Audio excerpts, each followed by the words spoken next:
Bonjour mes bien-aimés, c'est votre sœur Marie. Alors je voudrais partager avec vous une vision que j'ai eue, que le Seigneur m'a montrée, concernant la Guadeloupe. Pourquoi la Guadeloupe? Parce que nous avons prié et nous avons demandé à Dieu de nous montrer l'état spirituel de la Guadeloupe.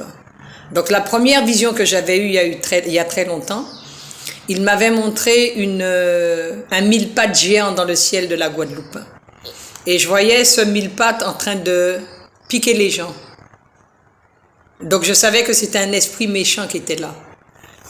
Et c'est vraiment la parole de Dieu qui s'accomplit parce qu'il nous dit que nous n'avons pas à lutter contre la chair et le sang, mais contre les esprits méchants et les esprits impurs dans les lieux célestes. Le combat, il n'est pas charnel. On sait que c'est par le jeûne et la prière que le Seigneur se glorifie. Qui mieux qu'une personne peut prier pour sa famille? Qui mieux que toi peut prier pour ton enfant? Qui mieux qu'une mère peut prier pour ses enfants? Dieu nous a donné des entrailles de miséricorde. Dieu nous a donné des entrailles de compassion. On est dans un temps où il faut vraiment que nous puissions intercéder et prier de tout notre cœur parce que c'est de cette façon que nous aurons la victoire. Il faut que nous puissions récupérer la Guadeloupe parce que la Guadeloupe nous appartient, c'est notre terre. On n'a rien contre les étrangers, loin de là, pas du tout. Dieu ne fait pas exception de personne.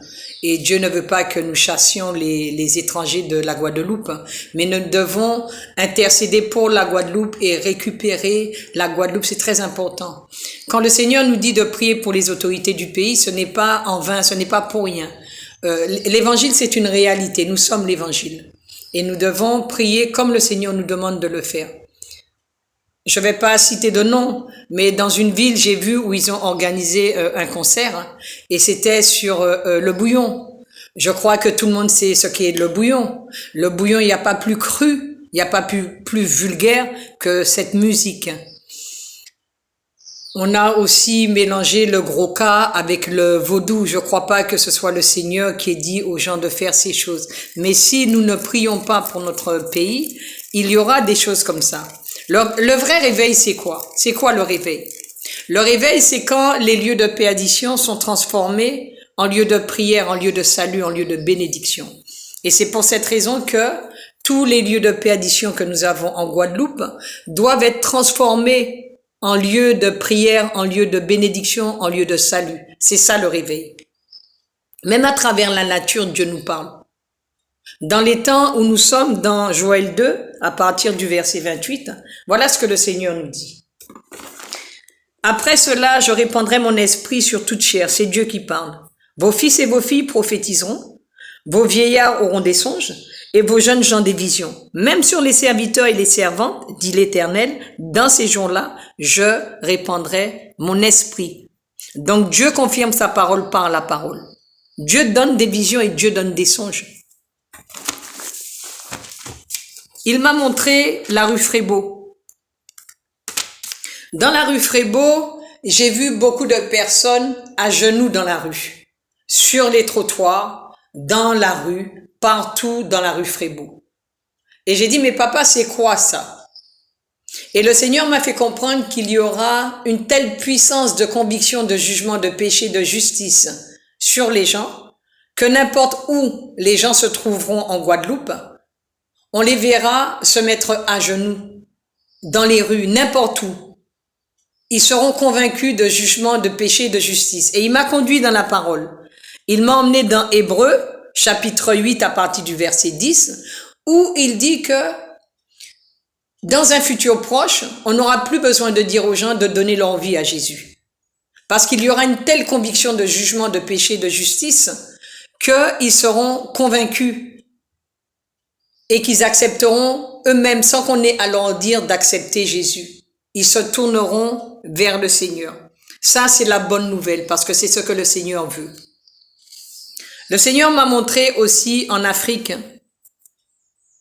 il y avait des boules qui tombaient du ciel. C'était comme des ballons, comme des gros ballons de foot.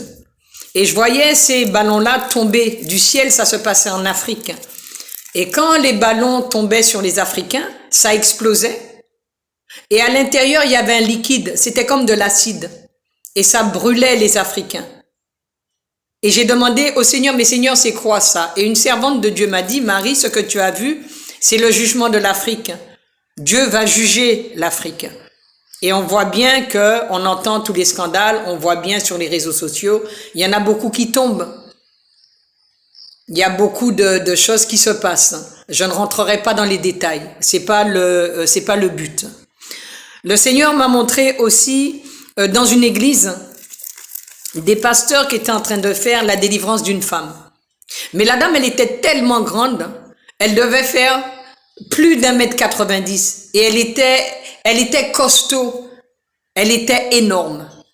Donc j'ai compris que c'était un esprit qui était là.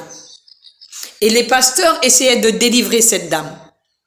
Et la dame, elle avait une force surnaturelle.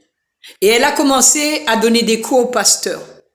À un moment, elle a donné un coup de poing à un pasteur et il a eu un œil au beurre noir. Et les pasteurs sont partis en courant. J'ai dit, mais Seigneur, mais c'est quoi ça?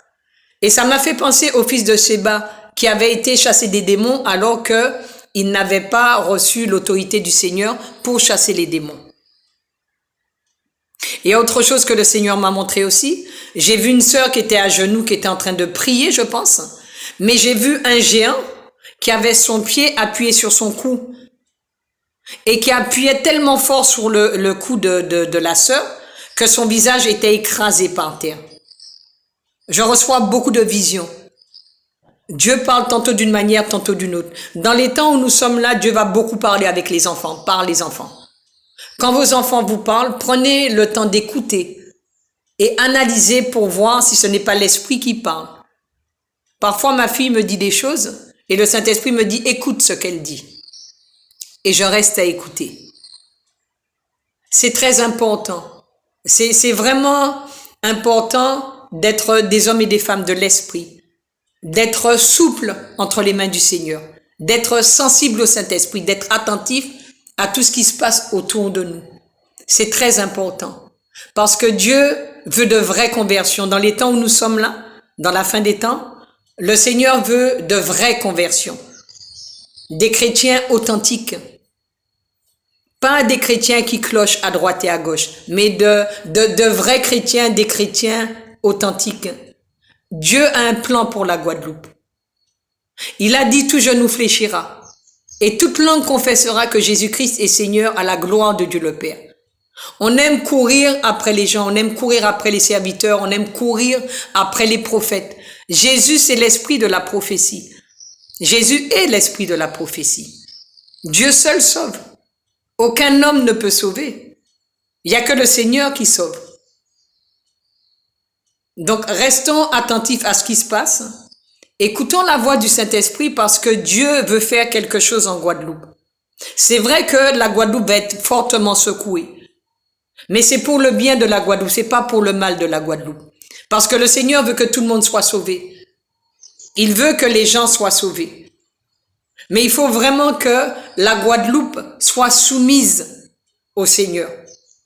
Un pays béni, c'est un pays qui obéit aux lois de l'Éternel. Et on le voit sur la nature et on le voit sur la façon de faire des gens. On voit que la prostitution diminue, on voit que les meurtriers partent, on voit que la drogue part, on voit que le pays est béni. Et vraiment, le Seigneur veut faire quelque chose en Guadeloupe. Il est en train de faire le tri, il est en train de nettoyer. Il y a un nettoyage qui se fait. Il y a un grand nettoyage qui se fait. Alors soyons des hommes et des femmes de l'esprit, soyons attentifs au Saint-Esprit.